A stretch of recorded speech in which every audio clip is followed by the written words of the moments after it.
বন্ধুরা বারবার উৎসাহ দেয় শারদাকে। বলে, তুই কি বোকা? ছেলেপুলে চাইতে পারিসনি? স্বামীকে আঁকড়ে ধরতে পারিসনি?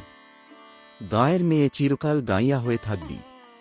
সারল্যের প্রতিমূর্তি শারদামণি এসব ঠাট্টা ইয়ার্কির অর্থ বুঝতে পারেন না। শান্তভাবে জানতে চান, আমি কি করব?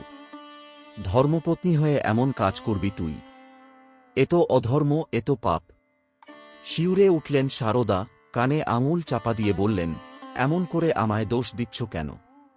বন্ধুরা খিলখিলিয়ে হেসে ওঠে, বলে, বিয়ে করেছ অথচ মা হবে না, তা কি হয়? এবার যেন সবকিছু বুঝতে পেরেছেন শারদা। হাজার হোক, তিনি তো একজন রমণী।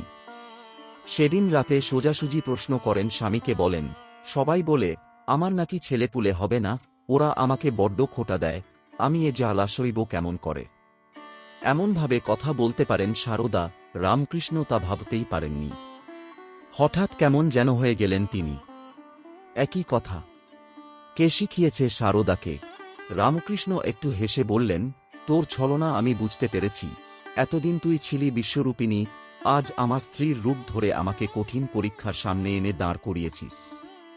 তুই যদি পত্নী হয়ে আসতে পারিস, তবে আমার শঙ্কা কিসের? শারদার মুখের দিকে তাকিয়ে রামকৃষ্ণ বললেন, তুমি মা হতে চাও, তাই তো?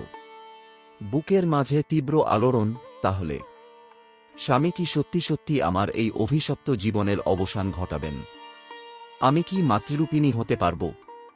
রামকৃষ্ণ বললেন, শোনো, একজন সন্তানের মা হয়ে যে আনন্দ আছে, তুমি কোটি কোটি সন্তানের মা হয়ে তার থেকে অনেক বেশি আনন্দ পাবে। তুমি হবে বিশ্বজননী, জগদ্ধাত্রী।